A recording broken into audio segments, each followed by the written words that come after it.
Ako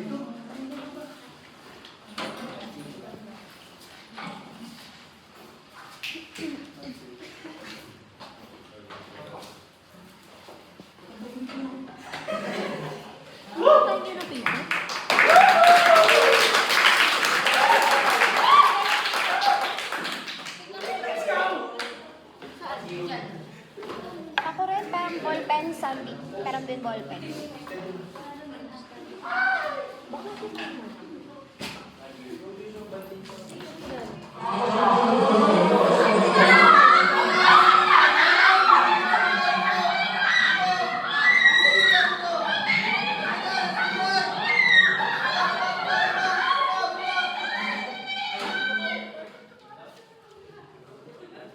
Sa isang katahimikan at kalitahan ng tao, mga tahanan ng nasira, maraming pamilya ang naapektuhan at may mga buhay na nawala. Nitong nakaraan lamang, niyanig ng isang malakas na magnitude 7.8 na lindol ang ilang bahagi ng Mindanao, kabilang ang Sarangani at General Santos City.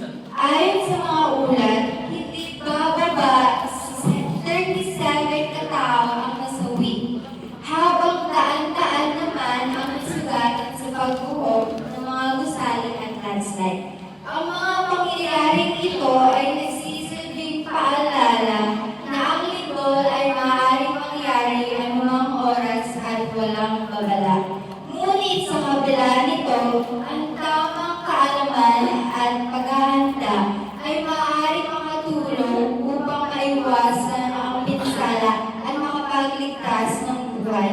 Kaya naman, samahan niyo kami sa aming health teaching na pinamagatang Shade Smart, Be Ready, Be Safe, Be Prepared.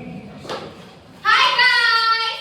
What is an earthquake? So ang earthquake pala is a sudden shaking of the ground caused by the tectonic plates within the Earth's surface. So paano nga ba nangyayari yung earthquakes? It happens when the tectonic plates move or slide against each other, and this causes an enormous energy that causes our ground to shake. So saan na ba mostly nangyayari yung earthquake? Nangyayari ito, it usually occurs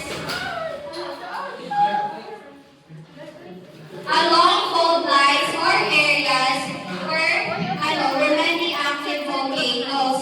So in the Philippines, earthquakes are very common because our country is located in the Pacific Ring of Fire, an area where many active fault or volcanoes. So sino nga ba yung pwede maapektuhan ng earthquake? Children, students, parents, and teachers, and even our entire communities. So that's why earthquake preparedness is very important. So Joshua, kumusta kayo dyan sa Japan? Ayun guys, so explain ko lang din yung laro natin. So yung laro natin is parang dungeon style. So may different level siya. Katulad sa natin sa earthquake. Meron kasi tayong pre-earthquake and during and post-earthquake. So yung laro namin binase namin sa ganung style para sa laro namin is may engage na kayo or ma-experience nyo na rin yung possible na or mga pwede nyo gawin before, during, and after ng earthquake. So ang unang laro natin is yung Adventures Emergency Kit. So meron po kami dito kukunin na players na partners. So 4 sila ng pair. So yung mga kagrupo nila is nakascatter na. So makita yung po lahat na nakuha namin. Okay. So yung challenge number 1 po namin para sa level 1 is yung Adventures Emergency Kit. So lahat po kami dito namin is may hawak po yung loob. So sa loob po ng itlog na yun is meron po siyang picture na mga emergency equipment na kailangan nyo sa earthquake. So kailangan siya ma-explain sa amin. So para maka-advance kayo sa level 2. So magsisimula muna ako dito guys na. Wow.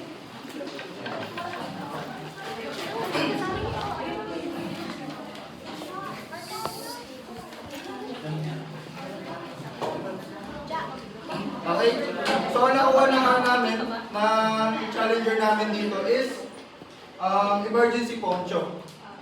So, Gerald and Rosan, paki-explain po kung ano po yung gamit niya.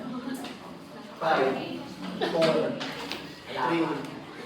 So yung emergency poncho, so tinatawag natin siya na parang raincoat. Kumbaga, parang ginagamit natin siya for kapag may calamity is like kapag umuulan ganun or kaya may baha. So it is useful para po sa mga taga-rescue po natin since they are prone po sa since wala po silang protection. So they use emergency poncho. Okay, thank you, Gerald. And next po, ang player po nila.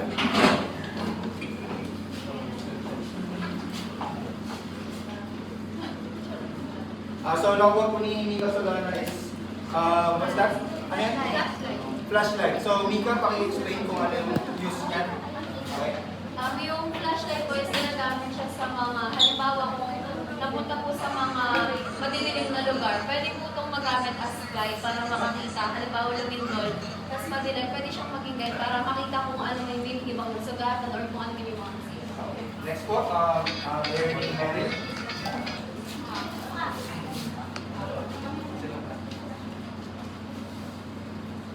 So, nakuha po ni Santos is, what's that?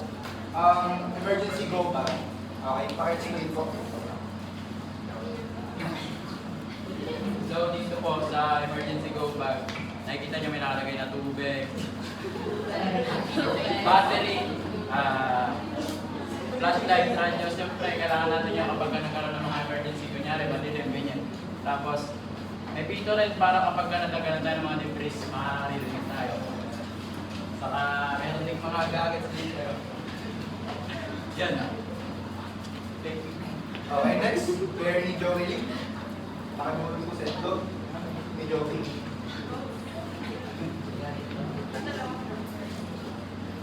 So, ang nakuha po ng player ni Joey is water bottles. So, paki-explain po.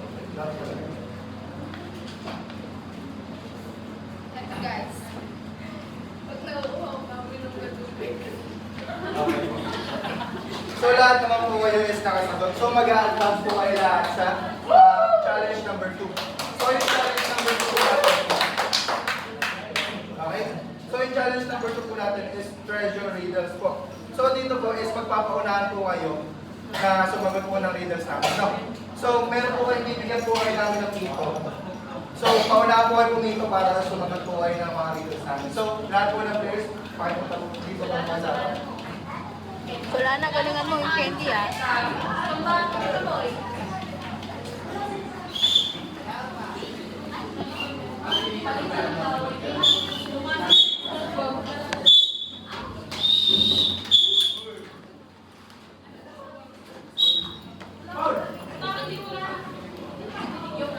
Dito lang po kayo sa side para mas visible po tayo sa side lang po.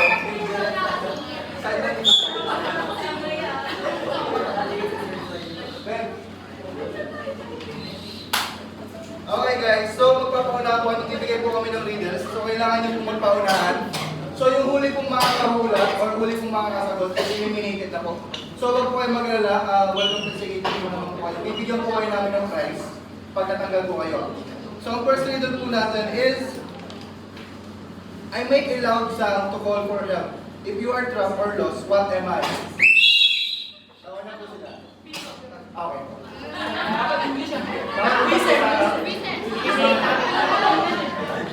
Okay, next.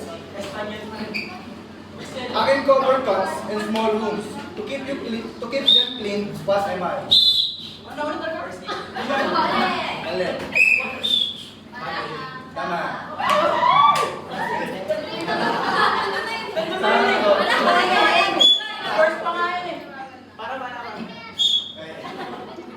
Okay, next.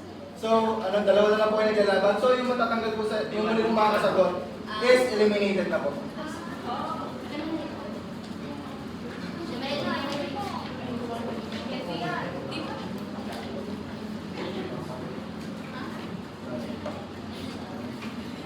I contain important items needed for during...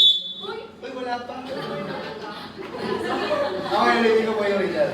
So, yung riddle po I contain important items needed during emergencies. And I can be carried anywhere. What am I? First aid. Find folder. Wala. Di ba? Folder.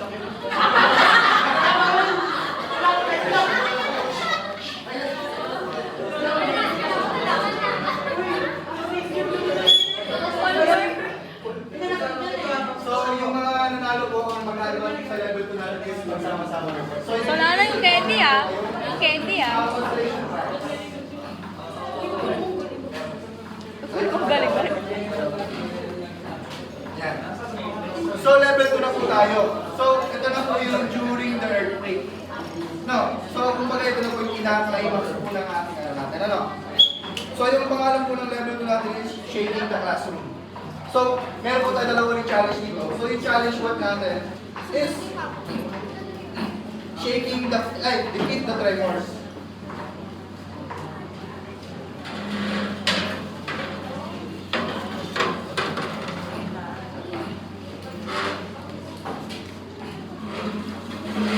Let's mo excuse me.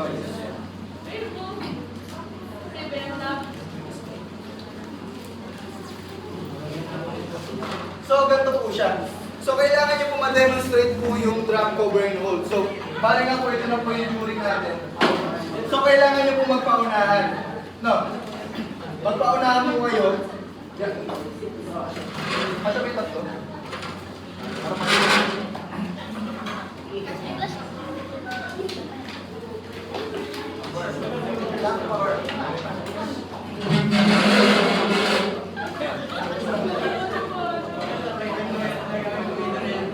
Ayun guys. So kailangan nyo po ma-demonstrate po yung drop cover and hold. So kailangan nyo pong protektahan yung itlog ninyo. No? Kailangan nyo po protektahan yung mga itlog para po ma-demonstrate po yung drop cover and hold. So kailangan nyo po mag-drop. No? Tapos i-cover nyo po yung itlog natin. Tapos i-hold nyo po siya. Paunahan po kayo makaikong at mamunta po sa partner nyo. So kung may dalawa po kayo, kunyari, di ba, may partners po kayo, yung una pong player is kailangan pong ikot dito, doon. Tapos yung susunod pong partner is ikot po ulit. So yung mga huli po is eliminated po ulit. Okay guys. So ganito po ang hawak. Yan. Wala. I-cover nyo na ito.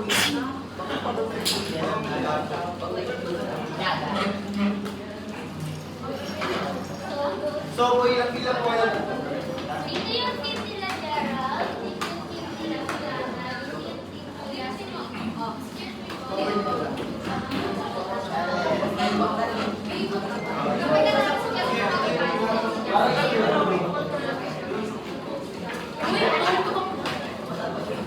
Okay guys? In the count of 5, 4, 3, 2,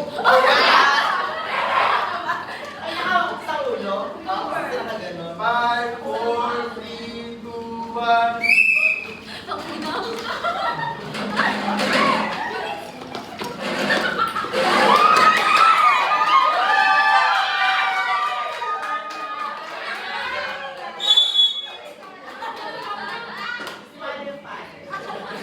Ayan po. So, isa round po na yan is eliminated na po ang group ni Joey. So, meron po ulit kayong prizes na makakatanggap po mula po sa amin. Rewarders. Next po is yung mga nagpapilap po natin challenger, meron po tayong challenge number 2. So, ang pangalan po nito is Earthquake Jenga. So, yung Jenga po, hindi lang po siya normal Jenga, no? So, meron po kayong hahanapin dyan mga blocks na meron pong laman na question. No? So, yung twist po natin dyan is habang naglalaro po kayo yan, is lumilindol po or nag-shake po mismo yung table natin. Ano? So, pag na-out po kayo, kailangan po umulit. Pag na-out nyo po yung Jenga, kailangan nyo po umulit. Okay guys. Dito sa dulo.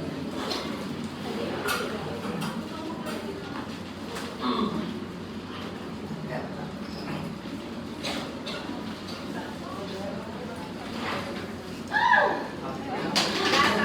Okay guys?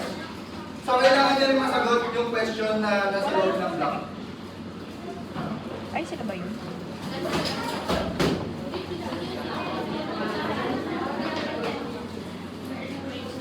Anong group yan? So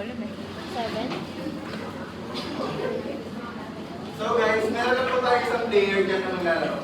So, per partner po is kailangan po mamili po kayo ng player po na maglalaro dyan.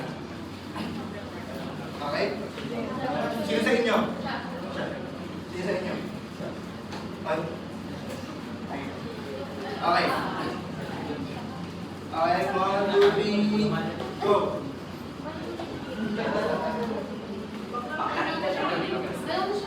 Pakita mo siya. Ito. Laro ka na. Okay, go.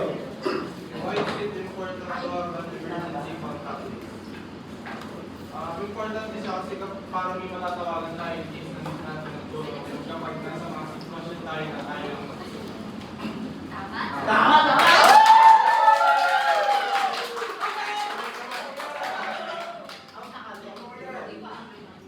So, best of 3 po to guys now. 1, 2, 3, go!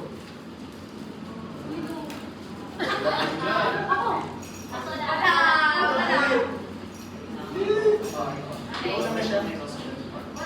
Wala pa naman. After an earthquake stops, what should you check first? Sarili mo siya. Very good. So, tama po siya. So, i-explain na lang po namin siya bakit po kasama siya. No? So, final lang na po kasi na po mauna is mag-advance na po sa level 3 natin. 1, 2, 3. Ito.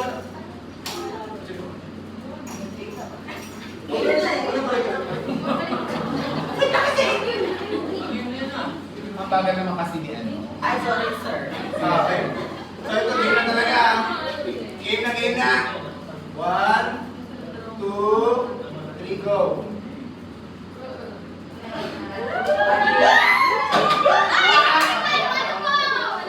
So, sabay po sir lang ako pero natawag po yung sa kanya. So, Mas paano doon? Oo.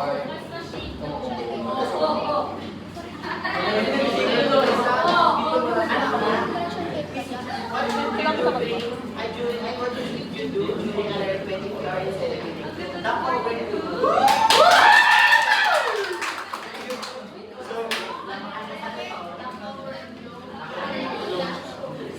so eliminate po sila.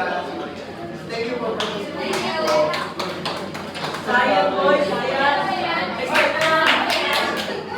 Okay, bye-bye.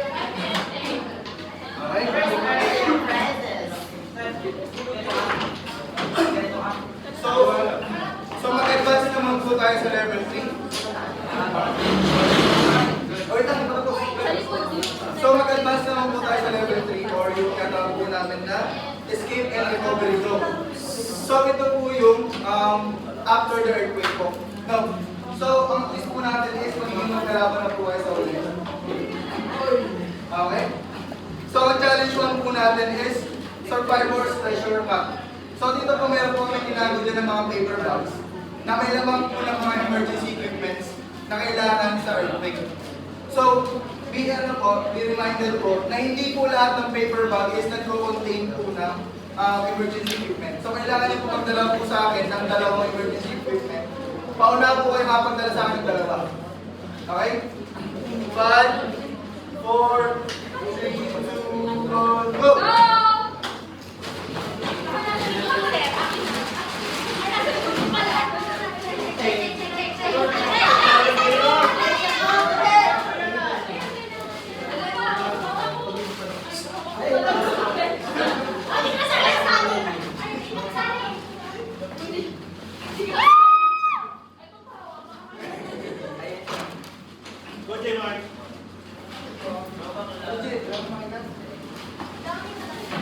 Dami ka madami.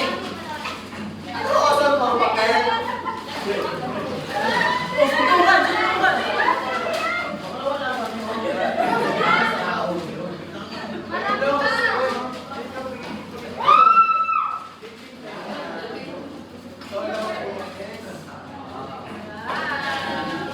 So, nauna po si Gerald. So, hindi pa doon po natatapos yun. Siyempre.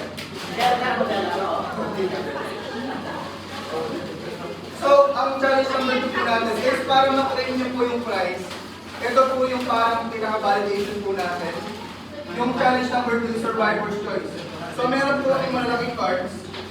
May malaking cards po kami dito na nagko-contain po ng scenarios sa earthquake. And kailangan po ma-identify po ni challengers kung safe po pa siyang gawin or unsafe po siyang gawin.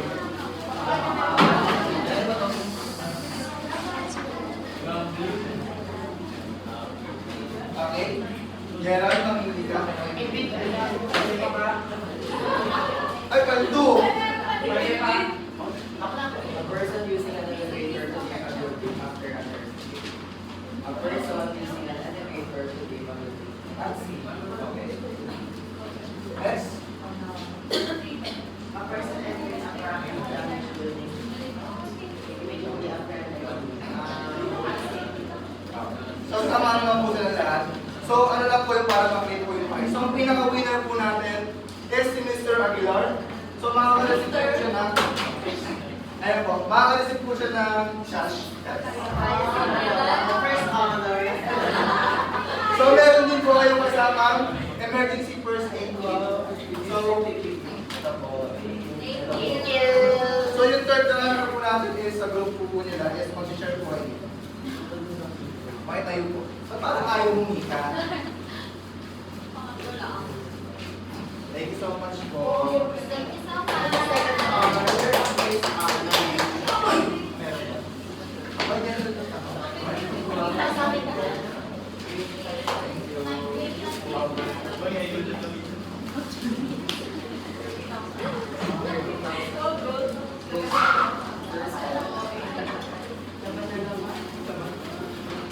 So for our learning objectives, first is to identify the importance of earthquake preparedness and reducing injuries and saving lives before, during, and after an earthquake. Second is demonstrate the correct safety measures during an earthquake through the drop, cover, and hold technique. And third is to participate actively in earthquake preparedness activities and motivational games by applying learned concepts to earthquake response. And lastly is to apply the importance of preparedness, teamwork, and disaster awareness in improving personal and community safety during earthquakes.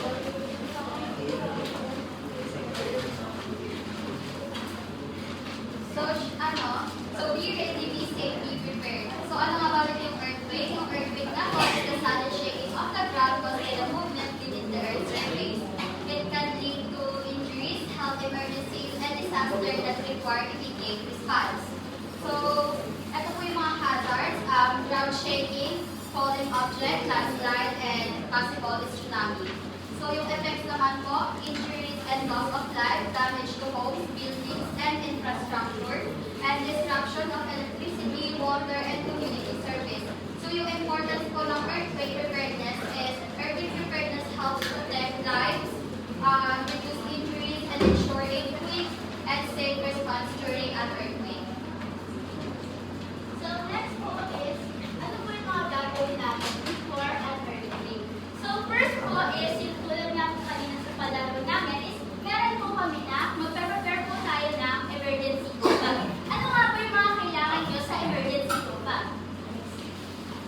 So, yung mga kailangan po natin sa emergency bag is yung food and water, yung flashlight, yung batteries po, diesel, tsaka po yung emergency kit. So next po is to identify the safe and unsafe areas po.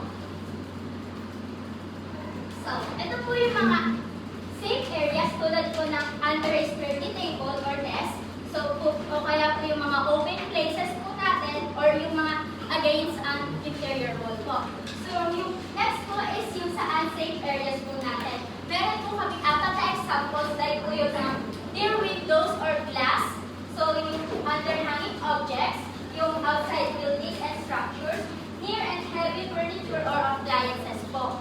So, next is know your emergency contact numbers. So, bakit nga ba kailangan natin malaman yung mga emergency contact numbers po natin? Para po, malaman natin kung saan po tayo hihingi ng tulong. So, ito po yung mga example. So, meron po tayo dyan, number ng Philippine Red Cross, NDRRNC, ay NDRRNC, Bureau of Fire Protection, PNP po, and syempre po yung mga family contacts po. So, next is create a family plan.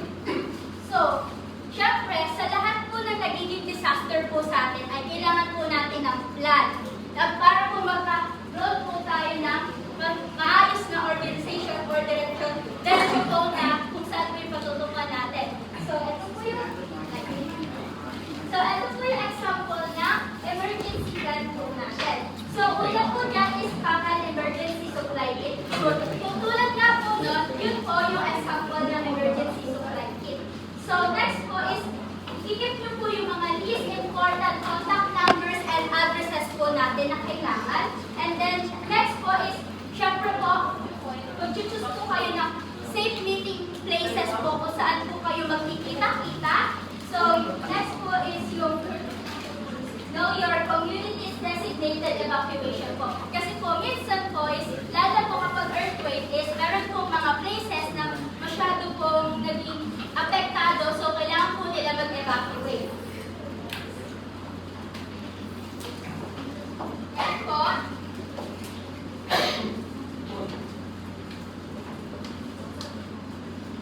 Ito naman po, kung ano po gagawin natin habang lumilito. Ngayon po, demonstrate po ni Joshua yung So, naggawa po kami na mali po na diagrams para ma-visualize nyo lang po yung lindol during the earthquake po, ano?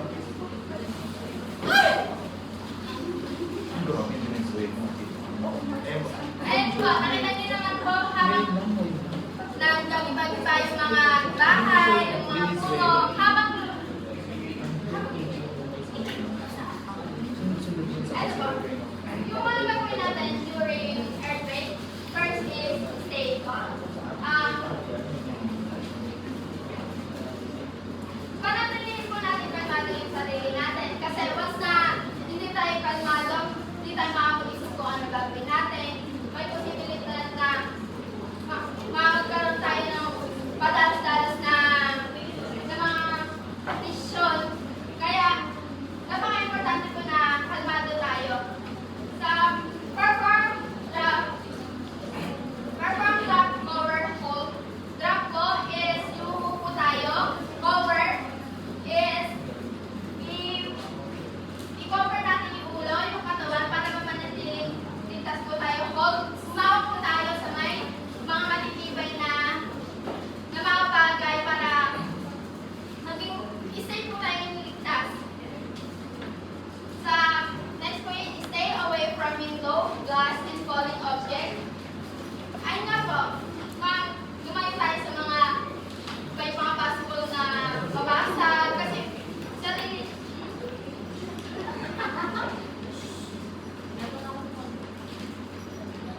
Kasi may chance po tayo na mabagsakan kaya layo-layo po tayo. Do not run outside while drunk escaping. Huwag na huwag po tayo tatakbo habang lumilindol po. Manatili po tayo sa mga ligtas na lugar. Like yung sa ilalim na names tayo habang lumilindol. Yun po, si Diyos na hindi mo kapaliwanag ng after po.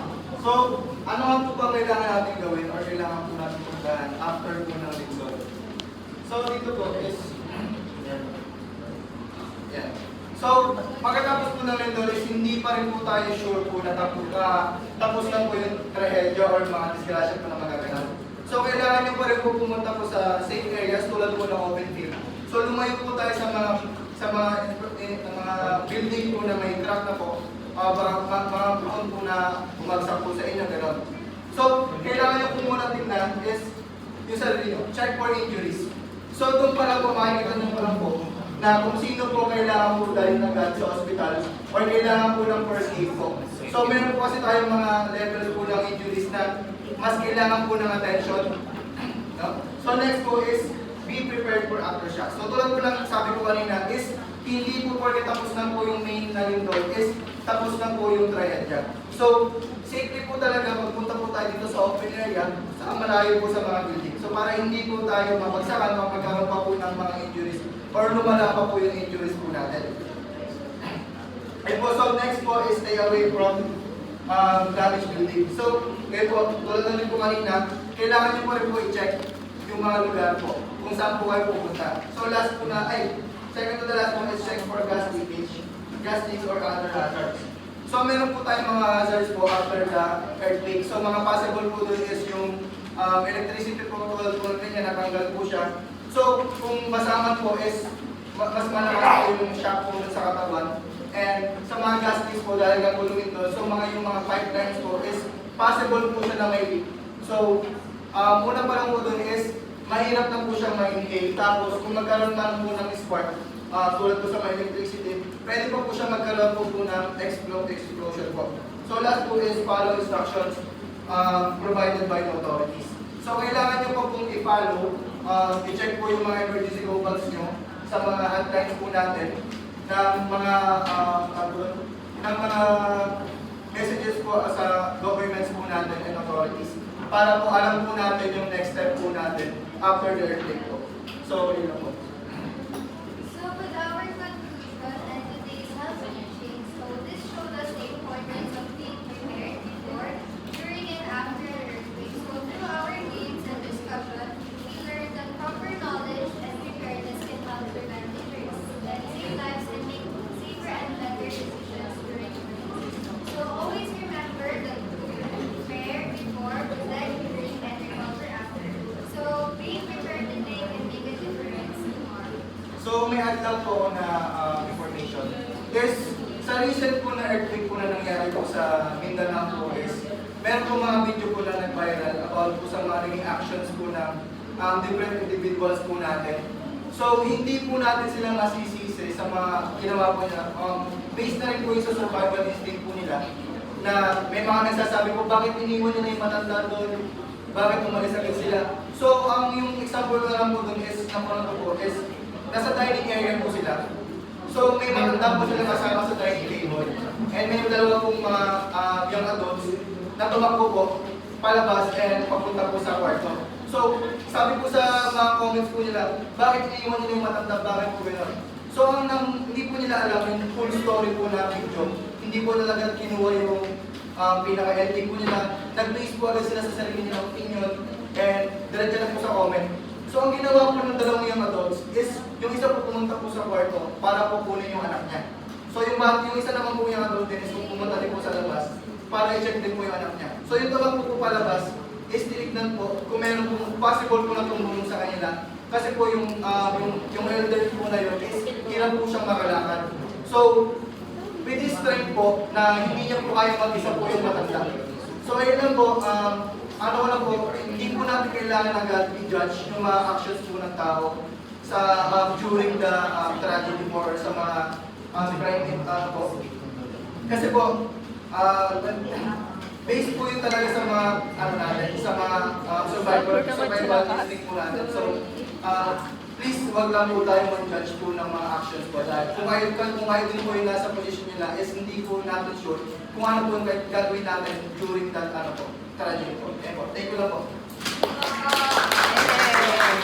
Okay, so very good number 8. So, yan. So, timely yan. Kung napapansin nyo, sunod-sunod ang mga episodes ng mga earthquakes, di ba, sa Venezuela.